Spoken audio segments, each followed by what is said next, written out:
nggak sih kamu mikir untuk sebagian orang ngumpulin 100 juta pertama itu adalah hal yang mustahil dan susah banget? Hai, it's me, Melisa. Hari ini aku akan menjelaskan di video ini kenapa orang miskin susah banget untuk sekedar mengumpulkan 100 juta pertama mereka. Simak video ini sampai habis ya. Di video kali ini aku nggak mau nyalain siapa-siapa, aku cuma mau jelasin secara jujur dan realistis kenapa orang miskin itu sulit keluar dari kemiskinan terutama di Indonesia. Pertama, kita harus lurusin dulu satu hal, orang miskin itu bukan berarti mereka malas. Banyak orang miskin justru kerjanya lebih keras secara fisik, bangun lebih pagi, pulang lebih malam, merasa capek, tapi uangnya selalu habis buat bertahan hidup. Masalahnya bukan di etos kerja, tapi di struktur hidup yang mereka jalani sejak awal. Kalau dari kecil akses pendidikannya terbatas, skillnya terbatas, lingkungannya juga miskin, ya maka peluang untuk hidup lebih baik itu akan terasa lebih jauh. Kita mulai start dari nolnya nggak sama. Ini yang disebut namanya lingkaran kemiskinan. Gambarannya begini, nggak punya uang, nggak bisa sekolah tinggi, skill terbatas, kerja upahnya rendah, uang habis buat hidup, terus nggak bisa nabung dan balik lagi ke awal. Dan lingkaran ini paling kejam, karena biasanya akan diturunin kepada anak-anaknya. Anak yang lahir dari keluarga yang nggak punya tabungan, nggak punya jaring pengaman, dan satu krisis kecil aja biasanya itu akan menghancurkan segalanya. Sekarang kita bahas angka yang sering dianggap kecil oleh kelas menengah, 100 juta pertama. Buat orang dengan gaji UMR dan kerja informal, uang 100 juta itu bukan soal disiplin nabung, tapi soal tidak ada yang sisa sama sekali. Jadi bukan mereka nggak mau nabung, memang nggak ada uangnya untuk nabung. Banyak orang yang bilang, kan UMR naik tiap tahun. Masalahnya kenaikan upah sering kalah cepat dengan inflasi. Harga makanan naik, transport naik, sewa naik, biaya sekolah naik. Sebenarnya sistem UMR itu bukan menjadi salah satu patokan kita naik kelas ekonomi, kita bisa bangun bisnis, kita bisa investasi. Kalau kita aja susah ngumpulin 100 juta pertama kita, dan UMR itu dirancang hanya untuk satu individu, bukan untuk satu keluarga. Jadi kalau teman-teman digaji UMR di Jakarta, itu biasanya mencukupkan diri untuk satu orang. Kalau tuntutan kalian udah banyak untuk keluarga, untuk harus biayain adik, harus biayain orang tua, itu mengumpulkan 2 juta per bulan tuh pasti susah banget dengan gaji UMR. Itu yang harus aku garis bawahi ya. Pertanyaannya sekarang, apakah ini semua cuma karena skill? Jawabannya skill itu memang penting, tapi nggak bisa berdiri sendirian. Skill tanpa peluang, tanpa jaringan, dan akses ataupun modal tetap bikin orang stuck di tempat. Makanya ada orang pintar, rajin, tapi hidupnya tetap terasa berat. Karena hidup itu bukan cuma soal usaha, tapi juga soal akses. Gimana caranya naik satu tingkat aja? Kita harus ke bagian yang paling penting sekarang.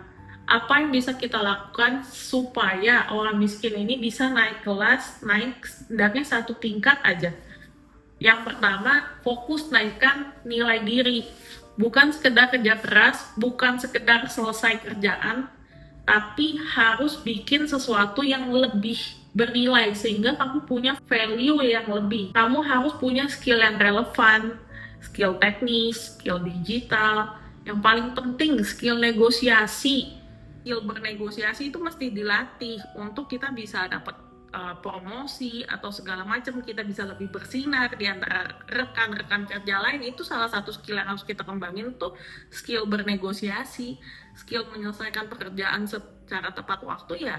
Itu manajemen waktu, lebih ke arah kita memanage pekerjaan kita sesuai dengan waktu yang diberikan gitu. Tapi kalau skill negosiasi itu nggak semua orang bisa lakuin gitu. Orang yang biasanya miskin itu biasanya tuh nggak enakan lah, takut lah, udah mindsetnya tuh udah takutan duluan untuk bernegosiasi, untuk kasih tahu apa kerjaan kamu, apa yang udah kamu berikan kepada perusahaan sehingga kamu tuh layak untuk dapat promosi di tahun berikutnya gitu. Banyak orang hanya menggunakan platform digital hanya untuk scrolling, ngabisin waktu. Nah, kenapa nggak untuk benar-benar pelajarin skill yang kamu pengen asah? Misalnya kalau kamu pengen bikin konten, ya udah coba nggak ada yang perfect pertama, nggak apa-apa gitu, tapi at least kita coba. Atau kita pengen belajar make up ya, kenapa nggak diseriusin jadi uang gitu untuk nambah penghasilan kita. Atau kita suka masak, kenapa nggak coba jualan masakan kita. Atau kalau kita suka bisnis ya bikinlah bisnis kecil-kecilan selain kita ada pekerjaan utama kita di kantoran sebagai karyawan, ataupun misalnya kita nggak punya jabatan tinggi, kita cuma kerja biasa aja, ya udah cari penghasilan yang bisa menopang gaji kita supaya naik sedaknya gitu. Dan ya udah kita tabung lebih banyak ya, seperti aku udah bilang gitu. Kedua, pisahkan kerja sekedar untuk bertahan sama ini pekerjaan yang membuat aku bertumbuh. Aku sampai hari ini pun masih tetap suka belajar, aku masih suka baca, aku masih suka menulis, aku masih suka latihan apapun yang itu bisa menaikkan value diri kita gitu. Jadi jangan berhenti bertumbuh, jangan mikir skill itu cuma bisa dapetin harus dari sekolah banget. Kalau udah ke sekolah ya udah nggak usah belajar lagi, itu juga salah gitu. Kerja boleh banget buat biaya basic kamu hidup, tapi kamu tetap harus ada waktu untuk bertumbuh. Kamu harus belajar, harus tambah skill dan bangun koneksi sedikit, tapi harus konsisten. Yang ketiga, milikilah literasi keuangan dasar. Tahu manajemen keuangan, tahu uang masuk bagaimana, uang keluar itu kemana, kita harus ngerti alurnya gitu. Dan kita harus punya kontrol pikiran kita supaya kita tuh diri sendiri bisa menahan godaan untuk gak selalu boros. Terus harus kayak delay gratification, kayak ngerti kapan harusnya saving, kapan harus spending. Ya kita harus bisa lah, jangan ngeblok diri dengan bilang aku tuh nggak bisa pegang uang banyak, nanti uang banyak ujung-ujungnya semua habis. Itu mindset yang kurang tepat dan sangat sulit nantinya kalau misalnya kita mau keluar dari lingkaran kemiskinan itu.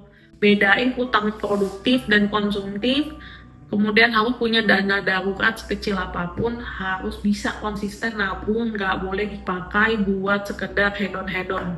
Di literasi keuangan juga jangan takut untuk pegang uang. Entah kenapa aku punya beberapa kenalan udah blocking duluan mindsetnya, aku nggak bisa pegang uang besar, aku nggak layak nyimpen duit banyak-banyak. Itu harus dijauhin gitu supaya kita tuh nggak punya bad vibes dengan uang. Kita tuh harus punya energi yang bagus ketika kita berhadapan dengan uang, dengan gaji, kita kelola yang benar. Kalau kita energinya udah takut, kalau kita udah mindsetnya nggak benar, bilang aku nggak layak pegang uang segini banyak, aku nggak layak ngelola uang segini banyak, mendingan aku ikut arisan, mendingan aku masukin duitnya diputerin orang lain buat beli saham, beli kripto, apa segala macam.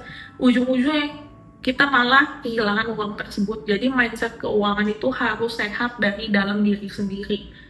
Kamu harus yakin kamu bisa kelola uang kamu dengan baik.